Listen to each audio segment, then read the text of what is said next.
जय जगन्नाथ। मु दिवाकर दास आपण मानक प्रणाम करुच्ची। आपण भावुथिबे आमे केउठी अछु। एमिति एक आश्चर्यजनक स्थान रे आमे अछु। आपण शुणिले आश्चर्य हेबे।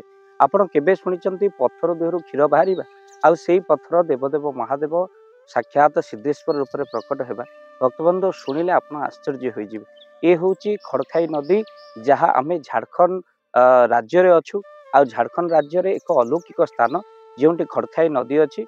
आउ जेउ राजनगर स्थान डुमुरडीहा ये गाँ ना आउ से खड़खाई नदी पाखरे आम्भे माने पहुँचीचु। एठिकार आश्चर्य कौन आपण शुणिले आश्चर्य होई जिवे। एक कैवर्त जेतबळे एई नदीरु जाल पकाउथिले माछ धरिबा पई सेतबळे माछ बदले रे लागिथिला जालर एक पत्थर। आउ जेउ पत्थर देहरु बाहरी थिला रक्त नहे बरम बाहरी थिला क्षीर। आउ जेउ क्षीर को देखि आश्चर्य होई जाइथिला कैवर्त। आउ संगे संगे से पत्थर को घर को नहीं जाइथिला। आउ परे देखिथिला ये अलौकिक रात्रि अधरे अलौकिक से पत्थर आउ जेतबळे धार धार क्षीर बाहरी थिला रात्रि स्वप्नादेश होइथिला। ये साधारण पत्थर नुहे बरम ये होचंते बाबा सिद्धेश्वर। तेणु यही पत्थर को से आनी गाँ मुंडे रखी दिया। आज कोटी जनकर आराध्य भाव में प्रकटित होती प्रभु सिद्धेश्वर। प्रथम सेवक भाव में कैवर्तर परिवार पूजा कला बेले एबे समस्त गाँ लोक माने सेई ठाकुर को पूजा करुछन्ति। सेठी भव्य मंदिर सृष्टि होइछि आउ सिद्धेश्वर नाम रे पूजा पाउछन्ति। पत्थर देहरु सृष्टि होइछिबा सिद्धेश्वर जेउठी जो पत्थर रु बाहरी थिला क्षीर आ कैवर्त्य होइथिला आश्चर्य। एठी गाँ रो लोक माने मध्य जेतबळे प्रभु को दर्शन करुछन्ति सेतबळे मध्य कहा ना कहा अलौकिक जिनस तांको भितर भरी जाउछि। जेतबळे मनीष जहाँ मानसिक करे पूर्ण करन्ति बाबा सिद्धेश्वर। ताले सेतिकि नुहे एक भक्त मध्य ए गाँ देई जेतबळे आसुथिले जटाजुट धारी जने सन्यासी को मध्य देखिथिले। आ परे जानिथिले ये जटाजुट धारी सन्यासी आउ के नुहे परम साक्षात देवदेव महादेव प्रभु सिद्धेश्वर। तेणु यार अलौकिकता भाविलु एका कहीं दर्शन करूँ आम्भे माने मध्य आपण मानक सहित जेहेतु आपण माने जोड़ी होती तो आपण माने भी दर्शन करंतु बाबा सिद्धेश्वर को। आउ से मोबाइल धरी आपण कहि दियंतु मनर कथा मनर वांछा पूर्ण करंती बाबा सिद्धेश्वर।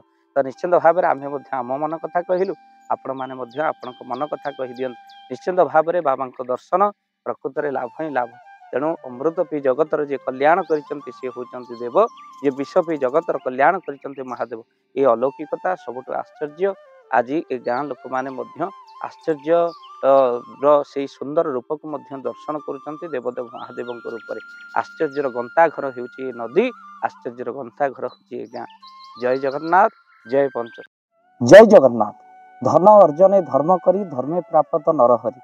जदि आपण मानक धन कौन गरीब असहाय रोगी मानक सेवारे लगी पारिला जानतु आपणकर रोजगार सार्थक हो गला। आपणकर धनर मध्य बहुत महत्व रहिला। तो आज आपण माने जदि चाहूचंती आपणकर से धन महत कार्य लागू जेमिति कि आमे गोटी आम्बुलांस करिचु जो आम्बुलांस प्रतिदिन किछि असहाय रोगी मानक मेडिकल रे पहुंचाए। किछि गरीब अनाथ शिशु मानक मध्य आमे वस्त्र दान करू। किछि रोगी मानक पाखरे पहुंचू जो माने बहुत रोगरे पीड़ित से पाखरे आमे किछि अर्थ आ गरीब लोक मानकू सहायता प्रदान करू। ये किछि दिन पूर्व आपण माने सहयोग कले आमे मध्य किछि कंबल असहाय मानक पाखरे जाई पहुंची बांटी थिलु। आपण को कृतज्ञता ज्ञापन करने सहित जदि आपण चाहूचंती आपण धन आम द्वारा कौन महत कार्य लागू तो स्क्रीन रे चली नंबर रे निश्चिंत आपण कॉल करंतु। आउ आपण विवाह वार्षिक आपण पिला मानक जन्म रे श्राद्ध रे जदि आपण दान करने को चाहूचंती आपण पुओ नाम रे झियो नाम रे स्त्री नाम रे निश्चिंत भाव में आपण दान करें।